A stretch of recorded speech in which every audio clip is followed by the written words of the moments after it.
네, 시청자 여러분 안녕하십니까. 제주 이슈에 뒷담화까지 하는 시사토크 포커스인 제주입니다. 요즘 위드 코로나 전환과 맞물려 바깥 외출이 잦아지면서 씀씀이가 커지는 이른바 보복 소비 현상이 나타나고 있습니다. 하지만 여전히 제주산 농수산물 내수 판매는 크게 나아지지 않고 있습니다.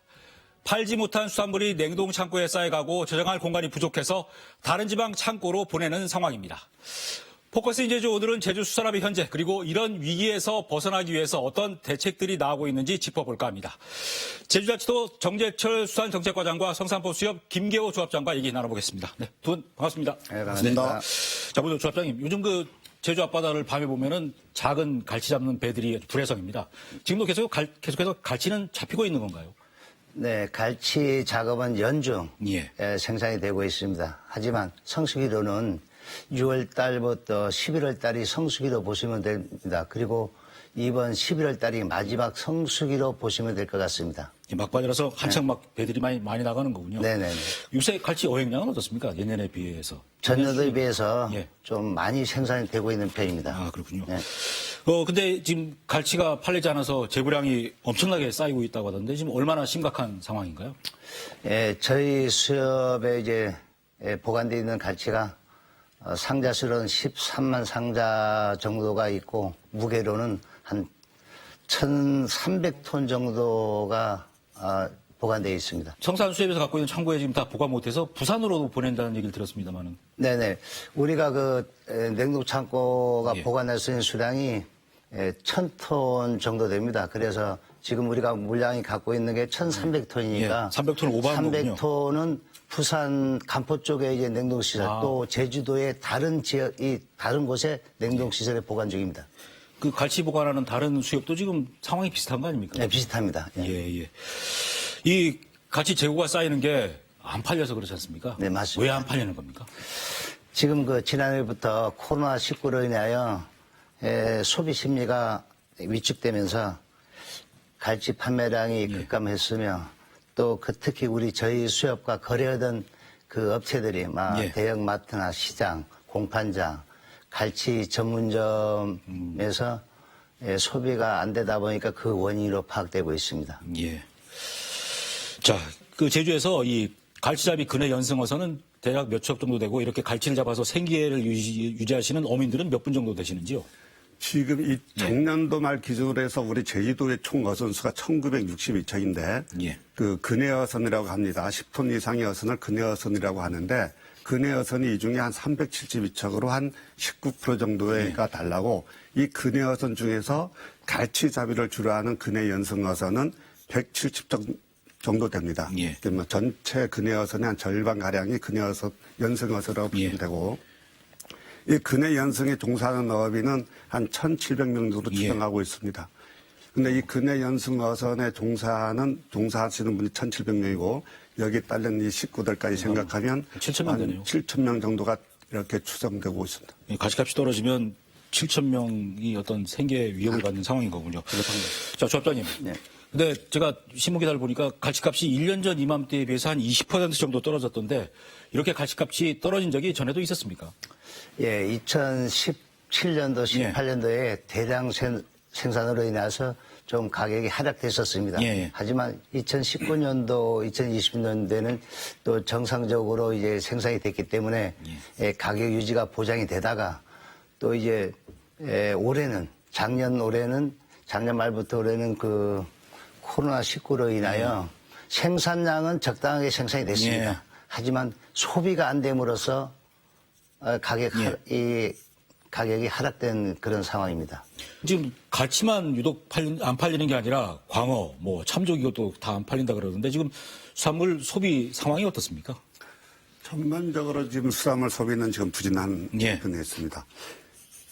우리나라가 2018년을 이렇게 통계로 조사를 보면 국민 1인당 수산물 소비량이 68kg나 됩니다. 1년에요? 예. 이게 세계 평균 20kg의 한 3배 정도로 이렇게 높다고 조사되고 있는데 심지어는 쌀이나 육류보다도 많이 이렇게 소비하는 국가 중에 우리나라 국민인데 최근 들어서는 이 1인 가구라든가 맞벌이 부부가 이렇게 증가하면서 소포장 가정 간편식을 이렇게 편의성을 추구하다 보니까 아까 조합장님도 말씀하셨지만은 우리 수산물은 이렇게 갈치 같은 예. 경우는 박스로 보내고 이렇게 소비가 이루어지는데 지금 그런 편의성 추구하는 면 그리고 수산물의 주 소비층이 예. 15세에서부터 한 65세층까지가 되는데 이 층의 인구가 지금 감소가 예. 좀 하면서 소비가 정체되고 있고 내수 시장이 지금 굉장히 위축된 상황입니다. 이런 상황에서 코로나19까지 이렇게 겹치게 되다 보니까 예. 코로나19가 가장 수산물에 영향이 주는 게 외식을 감소시킨 부분입니다. 수산물의 소비가 대부분이 외식에 의존하는데 외식이 감소되고 이제 언택트 소비가 완전히 일상화되다 예. 보니까 수산물이 갈치뿐만이 아니고 전 수산물 소비가 좀 부진한 것으로 이렇게 좀 보는 부분입니다. 예, 그렇군요. 자, 그리고 갈치 조업을 한번 나가면 한 30일 넘게 조업을 하신다고 들었습니다. 그리고 한 번 출어 비용이 8, 9천만 원씩 든다 그러는데 왜 이렇게 출어 비용이 많이 듭니까, 조합장님? 예, 갈치 조업을 나가기 위해서는 유류, 미끼, 예. 어구, 또 선수물자, 필수품 예. 해서 필수적으로 구매하고 조업을 나가는데 29톤 같은 경우는 40일 정도를 조업을 합니다. 예, 40일. 하는데 그 비용이 한 1억 정도가 소요가 되고 또 50톤 정도는 배가 크다 보니까 한 50일 정도 작업을 기준해서 1억 2천만 원 이상이 예. 그 비용이 들고 있습니다. 그 원인은 미끼 예. 단가가 갑자기 예. 2배 이상 상승을 했기 예. 때문에 그런 결과가 오고 있습니다. 그 갈치잡이 미끼를 꽁치로 쓰는데 이 꽁치값이 2배나 뛰었다면서요? 네네네. 뛴 이유가 뭔가요? 그 2018년도에는 예. 한 2만 3천 원 선, 2019년도까지 예. 그리고 2000년도에는 2만 6천 원이 거래가 됐습니다. 했는데 꽁치값이요? 예, 예. 예. 작년 말부터 그러니까 전년도에 예. 생산한 물건을 올려 사용을 합니다. 구매해서. 예, 하는데 작년에 그 생산량이 아주 많이 감소했습니다. 꽁치 생산량이. 예, 그래서 작년 구매할 때 12월 말 구매할 때는 4만 9천 원까지 예. 막 그전 한 예상에 상자에? 한 상자에 예상에 없던 가격이 유지되고 예. 현재는 4만 3천 원으로 이제 예. 유지가 되고 있습니다. 예. 그 꽁치값이 뛰어가지고 제주자치도에서 뭐 일정 부분 지원을 해준 거로 제가 기사를 봤습니다. 어느 정도나 지금 어민들한테 지원을 해주고 계신지요?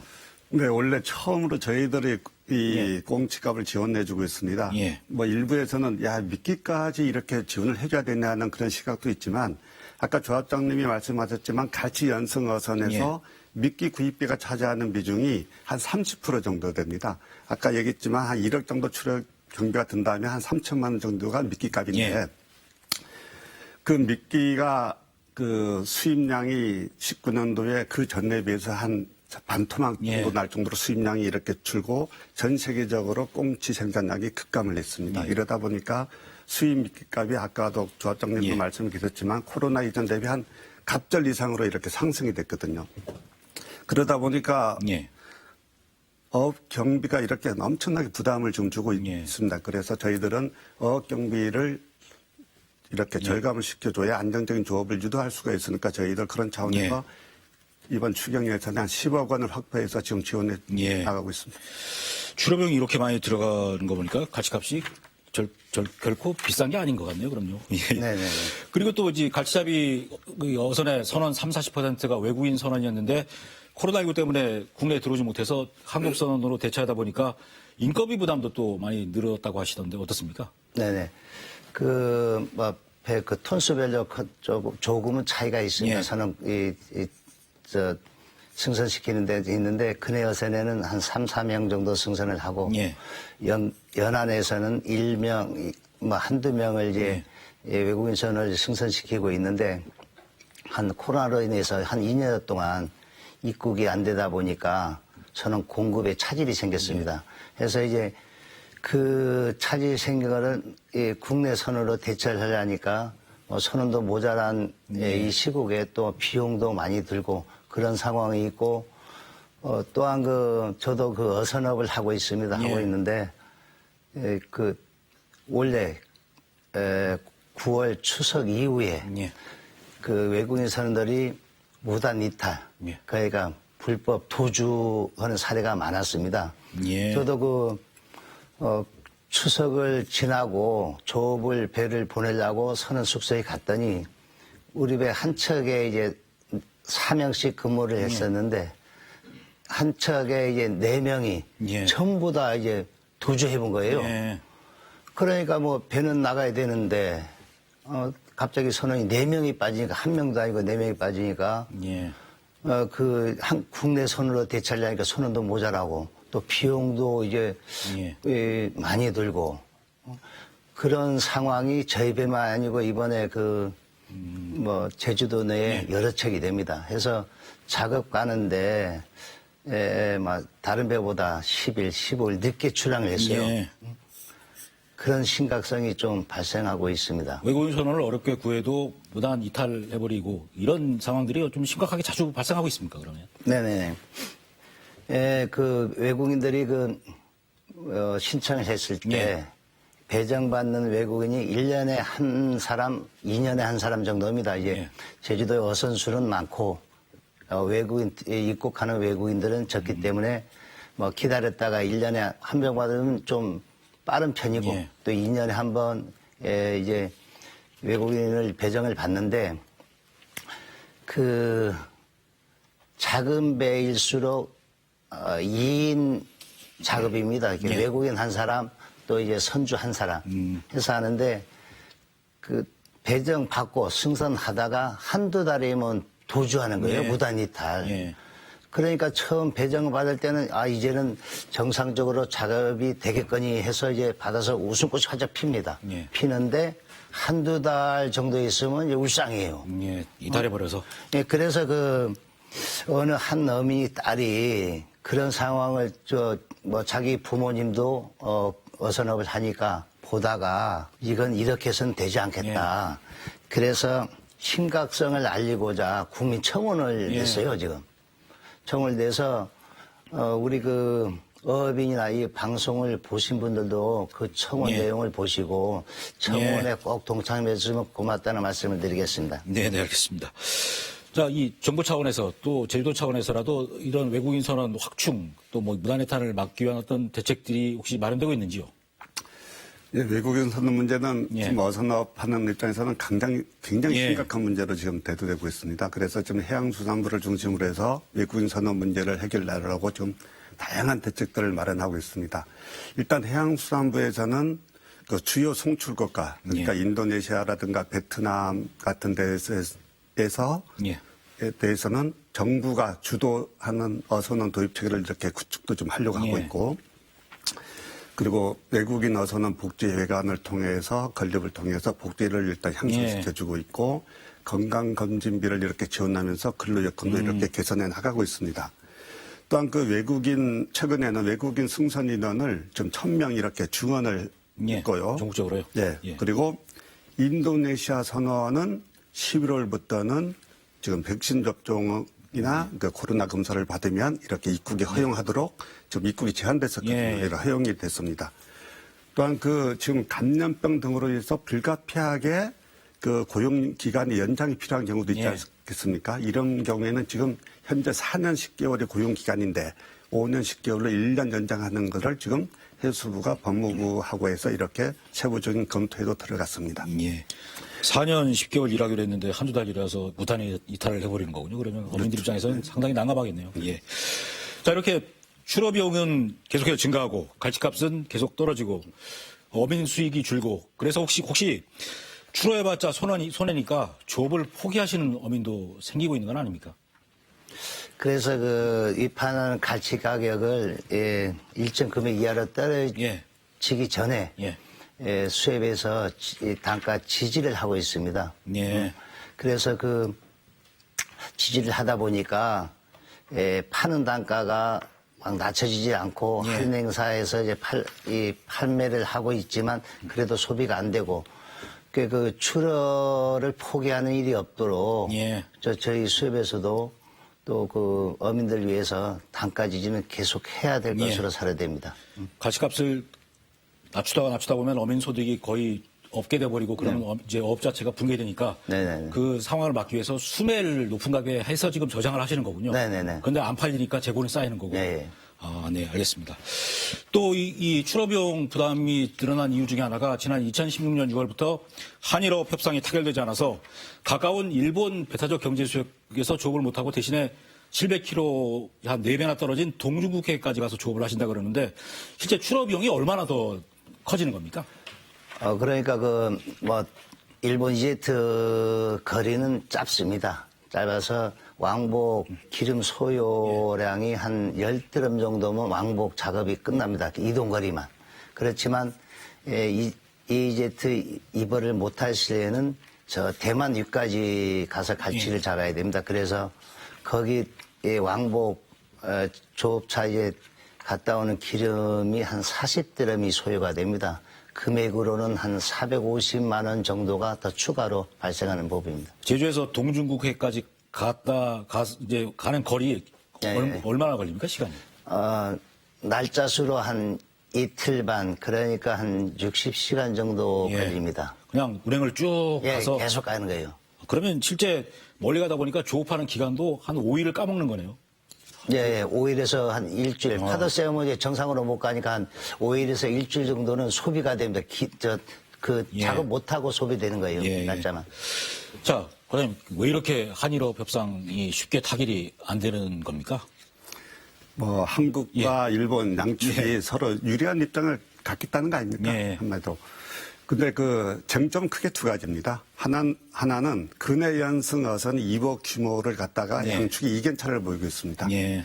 2015년 한일 협상 그 어기 때에 합의된 어선이 40척을 줄이는 겁니다. 예. 그래서 한국 측은 지금 우리가 206척이 조건인데 40척을 줄여서 166척만 들어가겠다. 예. 근데 일본에서 주장하는 거는 무슨 소리냐. 133척을 줄여라. 저희 40척이 한 3배 정도를 줄여야 되는 예. 거니까 이거 너무 큰 갭이고 또 하나는 동해의 중간 수역이라는 예. 수역이 있는데 이 수역에 교대 입어 조업 조건의 그 차이를 보이고 예. 있습니다. 한국 측에서는 5마일을 확대해서 하겠다. 일본에서는 15마일을 예. 확대해서 하자. 이렇게 양국이 입장차가 예. 너무 커서 쉽게 이렇게 5년 동안에 16차례의 협상에도 불구하고 아직까지 타결이 안 예. 되고 있습니다. 코로나19 때문에 최근에 또 이 협상도 못하고 있겠네요. 그렇습니다. 아, 국가 간 이동 제한이 예. 있기 때문에 그렇습니다. 그럼 당장 재개될 가능성도 없겠습니다. 그러면 협상이. 재개될 가능성 부분에 대해서는 지금 이 국가 간의 예. 협상이기 때문에 제가 말씀드리기가 좀 조심스럽긴 합니다만 예. 제가 앞서 말씀드린 그 어업 협상의 이견차뿐만이 아니고 예. 지금 한일 양국은 독도 영유권 문제라든가 과거사 정리 문제가 예. 계속 평행선을 달리고 있지 않습니까? 그리고 그 안보 우방 국가로 하는 110국가를 19년도에 이렇게 제외시키면서 서로가 수출 규제를 이렇게 강화를 하기 또 시작을 했고 예. 또 그런 와중에 지난 4월 13일 날 일본에서 후쿠시마 원전 오염수 예. 해양 방류 결정을 이렇게 발표를 하자 저희 한국 정부가 강력한 항의 표명을 하지 않았습니까? 이러한 재반 상황으로 봤을 때 어업 협상 하나만 넣고 양국이 예. 그 협상이 재개될 가능성은 매우 낮다. 예. 저는 이렇게 봅니다. 상황이 더 어려워졌군요. 예, 예. 그렇게 또 이 협상이 지연되다 보니까 장거리 조업하시는 이 갈치잡이 어민들 위해서 어떤 지원책도 마련이 좀 돼야 되지 않겠습니까, 그러면? 예, 저희 어업 협상이 이렇게 예. 결렬된 이후에 그래도 그 2018년 3월에 그 연근해업 구조 개선법이 개정이 되었습니다. 예. 그렇게 해서 2019년도부터 국비에서 예. 미비의 일부를 이렇게 지원해주고 있고 우리 도에서는 농어촌 진흥기금 한 330억을 활용해서 예. 근해 연승어선 147척에 대해서 특별융자를 이렇게 지금 예. 지원해주고 있고 일본 EGP 어선에 대해서는 예. 별도로 기반어선 대체 사업과 경영비를 특별 지원해주고 있습니다. 예. 자, 그리고 주로 일본에다가 활소라나 해산물들을 수출하는데 지금 그게 다 중단되어 있거든요, 대부분. 그리고 그러다 보니까 특히 해녀분들은 생계에 위협을 받을 정도로 지금 어려운 상황이라고 하던데 수출 재개를 위한 어떤 협의나 이런 건 진행이 안 되고 있습니까? 아주 뚜렷한 수출 재개는 협의가 지금 예. 안 되고 있는 형편인데 아까 사회자님께서도 해녀 말씀을 좀 하셨는데, 예. 우리 해녀들이 주 소득원이 소라입니다. 예. 근데 소라의 80%를 일본 수출에 의존을 합니다. 예. 그래서 일본 소비 시장이 우리 제주도의 이거 소라 생산을 좌지우지하는 형국인데, 최근에도 일본 역시 우리나라와 마찬가지로 젊은 층이 소라 소비가 이렇게 둔화되고 있고, 일본에서도 자체 소라 생산이 이렇게 들어가면서 이게 겹치다 보니까 일본 내 소라도 좀 포화 상태입니다. 예. 그러다 보니까 제주 소라의 경쟁력도 떨어지고 수출이 이렇게 어렵게 만드는 상황입니다. 그래서 저희들이 지금 하고자 하는 게 뭐냐면 소라를 원료로 한 수산 가공식품을 예. 개발해서 내수 시장을 확장하는 겁니다. 그래서 얼마 전에 저희들 오뚜기하고도 이렇게 업무 협약을 체결해서 소라 라면 같은 것도 개발에 들어갔고, 그리고 지금 수출 국가를 좀 다변화하는 전략을 펼치고 있습니다. 일본에서 탈피해서 미국이라든가 캐나다, 베트남 이런 쪽에서 수출 공략을 좀 펼치고 있습니다. 그래서 저희들 1월 달에 인천에 수산물 물류센터를 개소를 해서 지금 본격적으로 가동해서 수출 시장을 좀 다변화하고 이렇게 시키고 있습니다. 예. 해녀분들을 위해서 소라 라면이 나면 저는 꼭 먹어보겠습니다. 네. 예. 저도 기대가 됩니다. 자, 그런데 지금 갈치 산지 가격이 많이 떨어져 있는데 마트나 식당에서 이제 소비자들이 느끼는 갈치값은 상당히 비싼 편이거든요. 왜 이렇게 엇갈린 상황이 발생하는 건가요? 그러니까 마트나 식당 같은 데 공급하는 유통 단계에도 문제가 있습니다. 예. 유통 단계도 여러 유통 단계를 걸쳐서 공급이 되다 보니까 그런 현상도 있고, 또한 갈치 사이즈가 큰 것은 생산량이 적어서 가격이 그대로 종전같이 유지가 되고 있고, 중갈치 미만 갈치는 생산량이 많아서 다운이 되어 있습니다, 가격이. 해서 이제 소비자 분들께서 느낄 때는 대갈치는 그대로 단가가 유지가 됐고, 작은 사이즈는 이 단가가 하락이 되어 있지만 피부로 와닿는 그런 의미는 종전이나 지금이나 비슷하다, 이렇게 느낄 수가 있고, 또한 유통 단계를 여러 군데 걸치는 것보다 직접 수협 같은데 직거래를 해서 유통 단계도 좀 줄이고 그러면 저렴하게 좀 구매할 수도 있을 것 같습니다. 이 방송 전에 인터넷 검색해 보니까 유통 단계가 6단계라고 나와 있던데, 이 수산물 유통 구조에 왜 이런 복잡한 문제가 생기는 건가요? 예, 그러니까 유통 단계가 우리가 중매인한테 이제 팔고, 또 중매인은 또 육지 쪽에 있는 중매인한테 팔고, 그런 단계가 여러 번 걸칩니다. 예, 그렇기 때문에 이 가격이 현지에서는 산지에서는 떨어져 있는데 또 이제 소비자한테는 또 그 가격이 그대로 유지가 되는 것 같습니다. 이 복잡한 수산물 유통 체계 개선하기 위해서 정부 차원에서, 해양수산부 차원에서 고민이 없습니까, 지금? 저희들도 지금 많은 고민을 하고 있다는 말씀을 드리겠습니다. 그 고민을 대책을 얘기하기 전에 제가 수산물 유통에 대해서 잠깐만 좀 말씀을 좀 드리겠습니다. 수산물 유통의 문제점은 딱 두 가지로 나눌 수 있습니다. 일단 수산물입니다. 수산물은 그 자체가 워낙 부패성이 강하기 때문에 상품성이 극히 낮다는 겁니다. 그리고 이게 공산품과 달리 생산품이기 때문에 규격화라든가 등급화라든가 표준화가 어렵습니다. 그리고 계절적이나 지역적인 영향을 워낙 많이 받는 특수성으로 인해서 수급 조절이 곤란하다는 거. 이런 여러 가지 특수성의 요인뿐만이 아니고 구조적인 문제에도 보면 시설이 좀 다 노후화돼서 위생과 안전에 노출되었습니다. 그리고 복잡한 유통 단계를 거치면서 과도한 유통 지급을 지급할 수밖에 없는 이런 구조. 그리고 지금까지는 원물 중심이 이렇게 하다 보니까 최근에 간편 편의식품으로 이렇게 선호하는 국민들의 니즈를 갖다가 충족시키지 못하는 것. 이렇게 복합적으로 이 유통이 얽매이다 보니까 수산물은 속칭 객주라는 그게 존재밖에 할 수 없어서 유통 구조가 이렇게 6단계로 이렇게 벌어지게 되는 겁니다.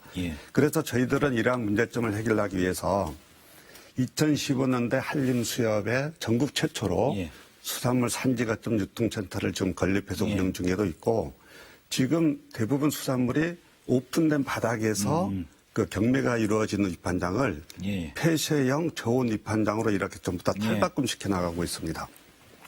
그리고 온라인이라든가 가정간편적 중심으로 이렇게 변화된 생활 패턴에 맞춰서 저희들이 수산산업 창업 투자 지원 사업이라는 걸 통해서 새로운 수산 가공식품을 이렇게 개발하는 데도 지원해주고 있고 지금 당장의 효과를 볼 수 있는 유통비용 절감을 위해서 택배비 지원이라든가 신선도 유지를 위한 드라이아이스 생산시설 확충을 이렇게 해나가고 있습니다.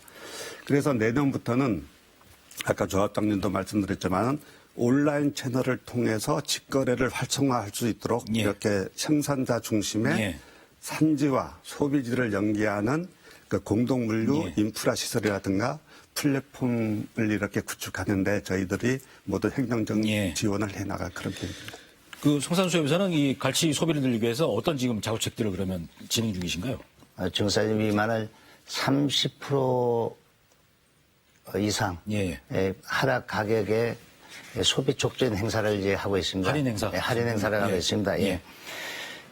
그리고 소비자님께서는 좀 전에도 제가 얘기했지만 그 사이즈가 큰 갈치는 종전대로 이제 단가 하락이 없습니다. 소비 행사도 안 되고. 그러니까 이제 방송을 보시고 한 행사를 하고 있는데 왜 이제 큰 갈치는 안 파느냐? 단가가 맞아 비싸냐? 그런 영향이 미치고 있습니다. 그래서 앞으로도 주기적으로 할인 행사를 계속 할 계획입니다.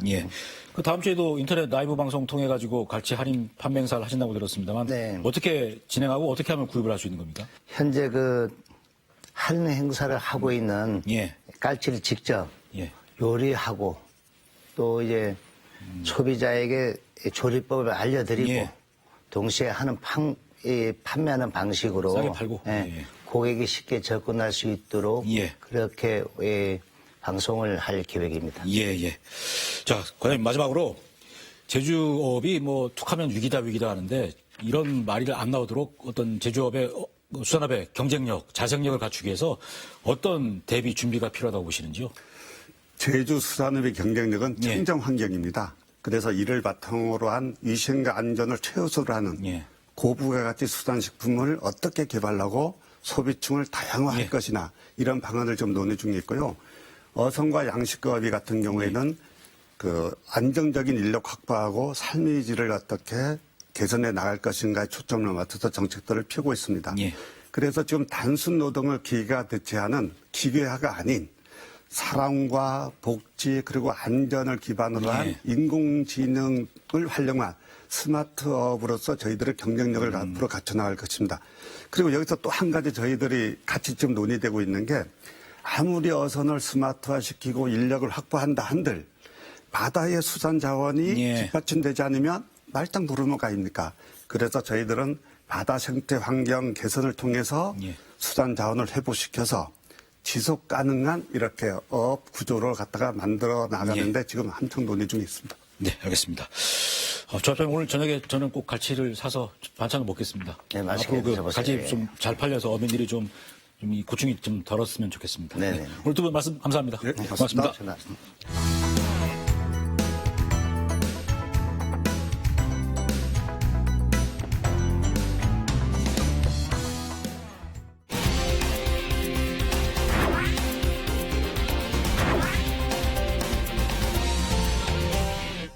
네, 포커스인 제주 후반부 이어가겠습니다. 제주에서 온라인으로 물건을 사기 위해 결제를 하면서 짜증날 때가 있을 겁니다. 하나는 제주도 배송 불가, 그리고 추가 배송비를 물건값보다 더 내라고 할 때입니다.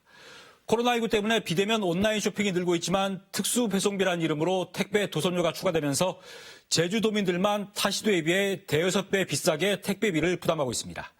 그래서 택배 사업자가 챙겨가는 도선료를 낮출 수 있도록 조례를 만드는 주민운동이 시작이 됐습니다. 김명호 전국 택배 노동조합 제주 지부장과 함께 자세히 짚어보겠습니다. 네, 반갑습니다. 네. 반갑습니다. 지부장께서 직접 택배 배송 업무를 지금 하고 계신가요? 예, 저는 그렇습니다. 우체국에서 일하고 있습니다. 그 제주에 택배 업체가 대략 몇 개쯤 되고 택배 기사분들이 몇 명 정도 되시는지요? 택배 업체는 다 합쳐서 아마 한 20개 정도 될 것 같고요. 그 다음에 그 큰 규모인 곳은 대략 한 800명. 그리고 이제 중소규모에서 일하시는 분까지 치면 1000명이 훨씬 넘어갈 것 같습니다. 1000명 정도 되시는군요. 그 지난 10월에 그 제주 택배 도선료 인하 운동본부가 출범을 했습니다. 전국 택배 그 노동조합 제주지부도 함께 하시는 거죠, 여기 운동본부에? 네, 저희 택배노조하고 진보당이 함께 운동본부를 만들었습니다. 어떻게 해서 출범을 하시게 된 건가요, 이 운동본부가? 이 운동본부는 도민들이 부당하게 예. 도선료라는 이름으로 돈을 많이 내고 있는 게 예. 어제 오늘 일이 아니지 않습니까? 근데 이 문제가 해결이 안 되고 예. 있는 거예요. 법도 조례도 아무것도 없는 상태로 예. 계속되고 있으니까요. 그래서 이 문제를 더 이상 오래 지체하는 건 예. 흔히 말하는 예. 민생 문제라고 저희는 보고 조례라도 하나 만들어서 도민들이 직접 결정하자. 예. 얼마로 할지를 택배회사가 일방적으로 정하는 게 아니라 예. 도민들의 의견이 제대로 반영되는 예. 그런 조례를 만들자고 뜻을 모아서 운동본부를 만들게 된 겁니다. 그 택배 사업자들이 이렇게 일방적으로 제주 택배 도선료를 이렇게 높게 책정한 이유가 뭔가요? 이건 예. 사실은 그분들도 공식적으로는 왜 예. 이른바 얘기하는 도선료를 이렇게 많이 예. 또 어떤 근거로 매기는지를 밝힌 바가 없습니다. 원가 내역을 공개한 적이 없군요. 예, 원가조차도 공개한 적이 예. 없습니다. 그 법적으로도 공개할 의무가 없는 건가요, 이런 게? 현재 우리나라 택배 산업이 예. 출범한 지가 벌써 30년이 됐는데 예. 생활물류라고 얘기하는 택배가 이렇게 커진 건 한 10년 조금 더 됐습니다. 근데 문제는 법이 뒤따라가질 못해서 예. 최근 1월달 올해 1월달에 이른바 예. 생활물류법이 처음으로 통과가 되고 7월부터 시행되고 있거든요. 예. 그런데도 이제 우리 제주도민들한테 부과되고 있는 도선료는 그 법 안에도 다뤄지지 않고 있는 예. 상태입니다. 그러니까 기본적인 배송료만 공개하도록 돼 있고 나머지 택배 사업자들이 일방적으로 정하는 특수배송비, 도선료는 공개하지 않아도 되는 거군요. 네, 정확히 표현하면 이게 아마 이제 시장 원리라는 예. 이름 하에서 허용되고 있었던 것 같은데 전국적으로 통합물류협회에서 예. 밝힌 바에 의하면 작년 연말 기준으로 택배 요금이 전국 평균 예. 한 건당 2,400원 정도가 됩니다. 예. 근데 문제는 제주도민은 2,400원 외에 예. 여기 이것보다 한 2배 반에서 예. 3배 정도 되는 약 4,000원 정도를 더 내고 있는 예. 우리 도민들은 택배 요금보다 더 많은 도선료를 내고 있는 거죠. 이 4,000원 정도의 특수배송비가 붙어서 이 도민들이 부담을 하고 있는 건데 그러면 이 특수배송비들은 전부 다 택배 사업자들이 다 챙겨가는 돈입니까, 그러면? 4,000원 정도라고 현재 예. 제주연구원에서 발표를 재작년에 예. 했었는데요. 그 중에서 그때 조사는 원가는 약 500원. 예. 그러면 뭐 더하기 빼기를 하면 도민 한 사람당 택배를 예. 주문할 때마다 요금 따로 예. 도선료 3,500원을 더 따로 해서 택배회사한테 주고 있는 셈인 거죠. 이 특수배송비, 도선료가 예를 들어서 1,000원인 게 10,000원으로 올라가면 택배 기사분들한테 혹시 뭐 돌아오는 수익이 좀 있는 건가요? 아닙니다. 단 한 푼도 없습니다. 아, 그럼 전부 다 택배 업체 본사, 네. 제주에 물건 보내는 택배 업체에서 다 가져가는 겁니까? 뭐 정확히 얘기하면 예. 택배회사는 생산자와 소비자 예. 사이를 연결하는 것일 텐데 연결한다는 이유로 예. 자신들 브랜드를 이용한다는 이유 하나로 그 많은 돈을 챙겨가는 셈이고요. 예. 저희가 추정컨대는 연구원 발표를 기준으로 하면 연간 1,200억, 예. CJ 대한통운이 약 5, 600억 정도의 이른바 부가 수익을 예. 연간 도민들한테 걷어가는 셈이고 예. 참고로 공공기관에서 운영하고 있는 우체국은 현재 택배에 도선료를 붙이지 않고 있습니다. 아, 예. 그래서 뭐 책 같은 거는 보면 우체국 택배로 많이 사더라고요. 예, 이 부분을 잘 눈여겨 보시면 택배 요금에 도선료라는 것을 굳이 붙이지 않아도 예. 택배는 정상적으로 운송될 수 있다는 게 예. 확인 가능한 것이고요. 그럼 민간 기업들은 왜 이 부가수익 수백억을 예. 챙겨갈 수 있도록 허용하는가? 예. 왜 이게 우리 도민들에게는 한 해에 평균 약 50건에서 60건 정도를 주문을 한단 말입니다. 그럼 한 건당 3,000원씩이라고 예. 기준을 해도 어마어마한 예. 세금을 하나 내고 있는 셈이나 마찬가지입니다. 이게 규제를 할 수 있는 화물자동차 운수사업법이 있는데 이 법에도 택배요금은 신고제도 아니고 업체들이 자율적으로 정하도록 되어 있다 보니까 법 테두리 밖에서 지금 멋대로 도선료를 부과하게끔 방치가 돼 있는 거 아닙니까, 그러면? 네, 앵커님 말씀에 예. 그 표현이 정말 정확한 표현인데 방치된 채 예. 수십 년을 왔다. 예. 이렇게 보시는 게 맞습니다. 근데 지금 온라인 쇼핑이 워낙 활성화되어 있는 상태인데 이제는 방치하면 안 되는 거 아닙니까, 그러면? 그러게요. 우리나라는 대한민국이 전 세계적으로도 이른바 온라인 쇼핑과 인터넷 예. 환경이 가장 좋은 나라 중에 하나 아닙니까? 그래서 당연히 비대면 운송 시스템이 갈수록 더 커질 것은 분명한데 예. 이 문제는 좀 심각한 문제인 거죠. 그래서 제가 찾아보니까 2017년에 국토교통부가 이 화물자동차 운수사업법을 개정해서 택배요금 신고제를 하려고 했는데 업계 반발로 무산됐고 2018년에 오영훈 국회의원이 또 이 네. 택배 운송 원가를 공개하도록 법 개정을 하려고 했더니 또 업계 반발로 네, 무산됐고 맞습니다. 지금은 이 택배업계의 입김이 엄청나게 강해졌는데 네. 법 개정이 될 수 있을까요, 그러면? 네, 그 점에서는 우리 도민들께서 미처 잘 못 들으셨을 가능성도 있어서 잠깐 소개 말씀드리면 저희 전국 택배 노동조합이 작년 한 해 동안 이른바 얘기하는 생활물류법 택배 산업과 관련해서는 예. 우리나라에도 법이 필요하다는 주장을 많이 했습니다. 물론 저희 택배 노동자의 권리 예. 문제도 관계가 있고요. 다행스럽게 올 1월 달에 국회 본회의를 예. 이 택배법으로 불리는 생물법이 통과가 됐거든요. 7월부터 시행됩니다. 즉 다시 말하면 작년 오영훈 의원께서 예. 내놨던 그 법안은 택배와 관련된 예. 법이 전혀 없는 가운데 유사법인 운송법에다가 예. 그 개정안을 내려고 했던 것이었고요. 올해 4월 달에 위성건 의원님을 예. 포함해서 국회의원들 10분이 택배법 개정안을 예. 국회에 제출을 했고 9월 1일 날 이게 국회 제1차 본회의에 상정이 됐습니다. 11월 달 정도가 되면 이른바 도선료와 예. 관련된 내용이 포함된 택배법 개정안이 예. 국토교통위원회에서 다뤄질 것이 확실시되고 있는 그 상태입니다. 택배법이라고 별도 있는 겁니까? 아니면 생활물류 서비스 산업 발전법을 말씀하시는 네, 거죠? 생활물류 서비스 발전법을 흔히 이제 업계에서는 택배법이라고 부릅니다. 아, 그러시군요. 예, 예. 그리고 지난해 11월에 그 청와대 국민청원 게시판에 특정 개인도 아니고 제주다지도가 직접 글을 올렸습니다. 제주의 어떤 이 택배 도선료를 합리적으로 하는 법적 장치를 만들어 달라라고 이 청원글을 올렸는데 아쉽게도 17,000명밖에 동의를 못 얻어서 그 청와대 답변을 못 들었습니다만은 이렇게 좀 공감을 얻지 못할 거라면 제주만의 어떤 택배로 인하 어떤 그 움직임에 대해서 공감을 얻기가 쉽지 않을 것 같다는 저 생각이 드는데요. 예, 그런 점에서는 지금 현재 이 도선료는요, 저희가 조사한 바에 의하면 예. 제주도를 포함해서 전국의 16개 광역시도 중에 예. 8개 광역시도에 도선료를 부과하는 예. 주민들이 있습니다. 그리고 그 추산되는 규모는 우리 제주도민을 포함해서 예. 약 100만 명 규모가 되고요. 울릉도, 거제도, 예. 그리고 전라북도에 있는 고군산도, 인천에 있는 성모도 등등등 상당히 많은 섬들이 여기에 해당하기 때문에 제주도만의 문제는 아닐 텐데요. 다만 예. 가장 인구가 많은 제주도에 국회의원 예. 3명밖에 없는 상태이고 관련해서는 이제 정치권 전체가 이미 제출되어 있는 이 법안을 예. 11월에 잘 통과시키는 게 예. 중요한 일이라고 여깁니다. 그리고 이 택배노조 제주지부에서 지난해 7월인가 한 2달 정도 이 네. 택배비 관련 설문조사를 하신 게 있던데 네. 그래서 서명운동을 받아서 네. 한 12,000명 서명을 받으셨던데 이게 어떤 이런 택배비 인하 움직임에 효과로 작용이 된 게 있나요? 저희가 볼 때는 지난번 지방선거 예. 때 특정당 후보가 도선료 문제를 예. 처음으로 정치권으로 끌어올렸고요. 근데 이게 실종된 상태나 예. 마찬가지여서 저희 택배노조 조합원들이 예. 이제 택배 산업에 종사하는 우리가 노동자 권익만이 아니라 도민들을 위해서 의미 있는 일을 해야 된다고 의견이 모아져서 이른바 도선료 인하 촉구 서명 운동을 하게 된 거고요. 예. 상당했습니다.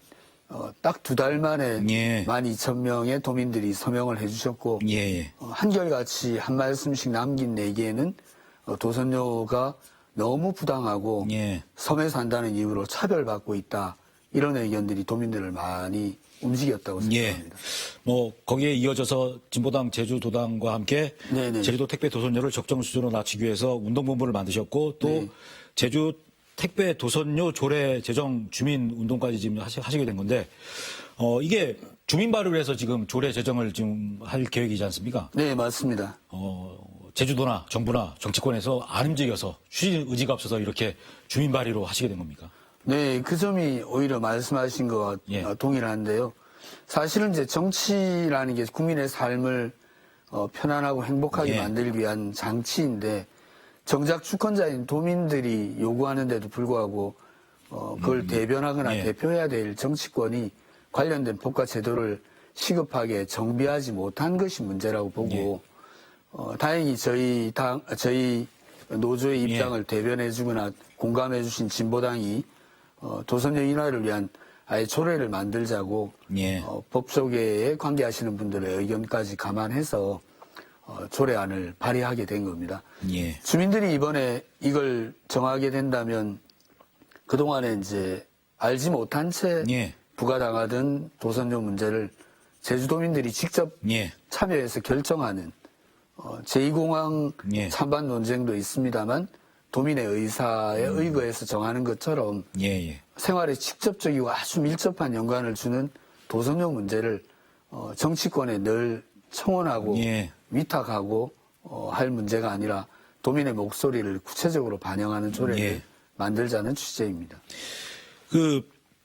이 조례 제정을 위한 서명 운동이 지금 시작됐지 않습니까? 네, 맞습니다. 언제까지 뭐 어떻게 진행을 하실 계획이신지요? 이게 아마 보니까 선거법 등등을 다 고려하니까 실제로 서명 운동이 끝나는 시점은 1월 초순까지는 끝나야 되는 것 같더라고요.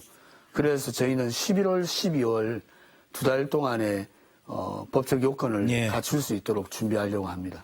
1,012명만 서명을 받으면 되는데 최대 몇 명까지 목표를 하고 계십니까? 마음을 그대로 얘기하면 제주도민들 중에 절반은 받고 싶은 마음인데 그리고 일부 분들은 이미부터 관심을 갖는 분들이 참 많으시거든요. 그래서 대략은 한 2만 명 정도를 한 2달 안에 받아보자 이렇게 마음 먹고 제주도 전역에서 동시다발로 서명을 받으려고 준비 중에 있습니다. 그 조례안을 보니까 도지사가 위원장을 맡는 표준 도선료 산정위원회를 구성해서 이 표준 도선료를 결정하도록 되어 있던데 이 위원회에는 업계, 뭐 택배 기사분 이런 분들 다 참여를 하게 되는 겁니까 어떻습니까? 네, 맞습니다. 한마디로 말하면 제주도민들의 생활에 직접적인 영향을 주는 이 도선료 문제를 도지사가 직접 위원장이 돼서 이른바 얘기하는 매년 표준 도선료라는 걸 그 이름을 하나 만들었습니다. 제주도 표준 도선료 이걸 정하는 위원회를 만들자는 것이고 총 15인 이내로 도민 대표로 몇 분이 참여하시기도 하고 업계 그다음에 택배 기사들 학계 그리고 도의원들도 일부 참가해서 제기되는 여러 가지의 사안들을 다 같이 한 번에 논의하고 결정하자는 그런 구조입니다. 그리고 이 표준 도선료 조례안에 보니까 택배 기사분들을 위한 어떤 지원 대책도 뭐 한 개 조항입니다만 포함되어 있던데 어떤 지원 대책을 담아내셨습니까? 그건 아마 논의를 좀 해야 될 텐데요. 올해 그 제주도하고 저희 택배노조 제주 지부가 제주도 내에 있는 택배 노동자 실태 조사를 했습니다. 도 예산으로 약 3천여만 원을 들여서 한 4개월 반 동안 진행했거든요. 거기서 모아진 건 대체로 택배 노동자들에 대한 전반적인 지원할 수 있는 센터를 하나 만들어서 노동안전 교육 그리고 이른바 갑질 문제를 해결하기 위한 신고센터 그리고 택배 노동자들의 처우 개선을 위한 다양한 방안을 찾자고 의견들이 1위로 나왔던데 이런 걸 만든다든가 아니면 뭐 태풍 피해가 있을 때 택배 기사들이 안전하게 택배 배송을 할 수 있도록 하는 구체적 대안을 낸다든가 하는 이런 문제를 거기에서도 같이 한번 논의를 해보자는 뜻입니다. 그런데 조례를 만들고 그 표준 도선료를 산정해서 결정해서 하더라도 이거를 택배업계에다가 강제할 수 있는 법적 근거도 없고 그리고 따르지 않는다고 처벌할 근거도 사실 조례에는 없거든요. 그럼 조례의 어떤 실효성이 좀 떨어지는 거 아닙니까 그러면? 그 말씀은 정말 잘 하신 건데요. 이게 이제 아마 제주도를 아끼고 사랑하는 제주도민들이라면 모두가 다 이 문제에서 단순히 조례를 하나 만든다고 다 끝나는 건 아닐 것 같아요. 그리고 조례에서 나온 표준 도선료가 현실에서 잘 적용되려면 관련된 법도 조치가 돼야 되고 아울러서는 소관하는 국토교통부가 국가물류기본계획이라는 게 우리나라에 있거든요. 올해 7월 1일부터 제5차 국가물류기본계획이 발효가 됐는데 처음으로 택배가 물류계획 안에 들어가게 됐어요. 다시 말하면 우리 농민들의 해상운송료 문제 그다음에 섬지역에 사는 주민들의 도선료 문제 등도 국가물류계획 안에 들어가게 됐고 이 물류계획에 기초하면 국토교통부 그다음에 해양수산부 등이 관련돼 있는 구체적인 예. 사각지대가 없도록 하는 예. 행정 조치를 취하도록 관련된 법령을 정비하고 있는 중입니다. 예. 그래서 조례로 끝나지 않고 예. 법과 예. 중앙행정기관이 예. 함께 이 문제를 해결할 수 있는 환경은 어느 때보다 무르익어 가고 있다고 예. 저는 보고 있습니다. 이 생활물류 서비스 발전, 산업발전법이 개정이 돼서, 진행이 되고, 그 이후에 조례가 제정이 되면, 이 상위법에 따라서 조례도 힘을 받을 수 있게 되는 거네요, 그럼요. 네, 맞습니다. 그래서 어제 위성근 의원실하고 통화를 예. 했었는데, 그곳에서 얘기는 11월 달에 예. 국토교통위원회의 법안 소위가 열리게 예. 되면, 생물법 개정안, 예. 이른바 택배법 개정안이, 순차적으로 다뤄지게 될 거로 기대하고 있고요. 예. 우리가 아마 12월경 언젠가쯤에 조례안을 예. 제주도 의회에 제출하게 된다면 조례가 다뤄져서 통과되는 게 연말 연초 예. 그리고 법안이 통과되는 게 특별하게 반대하는 정치 정당들이 없다면 아마도 내년 초쯤에는 도선료 관련한 법과 예. 조례가 예. 한꺼번에 아마 시행될 수 있는 기쁜 예. 소식이 나올 수도 있다고 기대합니다. 말하면 내년부터 제주 도선료가 싸질 수도 있겠네요, 그럼요. 아유, 그러면요. 예. 솔직한 말씀을 좀 드리면, 한꺼번에 얼마로 무조건 낮춰라. 그러지 예. 않으면, 징벌적 조항을 예. 작용하게 하겠다. 이렇게 한다면 상당한 혼란도 예. 있을 겁니다. 그러나 적어도 이제 표준 도선료가 예. 저희 예상컨대는 원가 500원을 기준으로 하면 많아야 1,000원에서 1,500원 이상을 넘어갈 이유가 없다고 보거든요. 그래 되면 적어도 지금 현재보단 50%에서 한 70% 정도를 예. 낮추는 효과를 점진적으로 한 1, 2년 정도가 지나면 나타나게 할 수 있지 않을까 예. 이런 기대도 하고 있습니다. 자, 마지막으로 그 제주도민들의 택배비 부담은 줄이면서 네. 어떤 택배 기사분들의 근무 여건을 개선할 수 있는 어떤 제도적 장치는 어떻게 마련돼야 한다고 보십니까? 이 생활물법에 다 담아낼 수 있을까요? 아니요, 법으로는 예. 다 안 될 겁니다. 예. 그래서 저희는 오히려 제주도와 택배 노조가 정기적으로 이런 예. 정책 협의회 그리고 관련된 지원 대책을 좀 전격적이고 전향적으로 마련하는 노력을 함께 해야 된다고 봅니다. 도민들이 하루 일과 중에 제일 많이 기다리는 사람이 부끄럽게도 저희 택배 택배기사. 노동자들을 기다리고 예. 계시거든요. 저희가 환하게 웃으면서 도민들을 만날 수 있도록 예. 도민들이나 아니면 제주도 내에 있는 예. 관계기관들이 많은 관심을 가져주시면 고맙겠습니다. 자, 아무튼 택배비가 싸질 수 있도록 앞으로 계속 뛰어주시기 바라겠습니다. 아유, 고맙습니다. 말씀 고맙습니다. 네. 예. 네, 배보다 배꼽이 더 크다는 말이 있는데 물건값보다 택배비가 더 비쌀 때도 적용되는 말인 것 같습니다. 택배 사업자들이 제주에만 원가보다 8배 이상 비싼 택배 도선료를 책정하면서 제주도민들이 연간 추가 부담하는 택배비가 최대 680억 원 정도라는 조사 결과도 있었습니다. 67만 명인 제주도민 1인당 10만 원꼴로 추가 부담을 하고 있다는 겁니다. 택배 사업자들이 부당하게 챙겨가는 택배 도선료만 바로잡아도 엄청난 경제 효과를 얻을 수 있다는 계산이 나옵니다. 주민운동으로 시작된 택배 도선료 바로잡기가 성과를 낼 수 있도록 이젠 제주도와 제주 정치권이 나서야 한다고 감히 주장을 해봅니다. 네, 포커스인 제주 오늘은 여기서 마치겠습니다. 고맙습니다.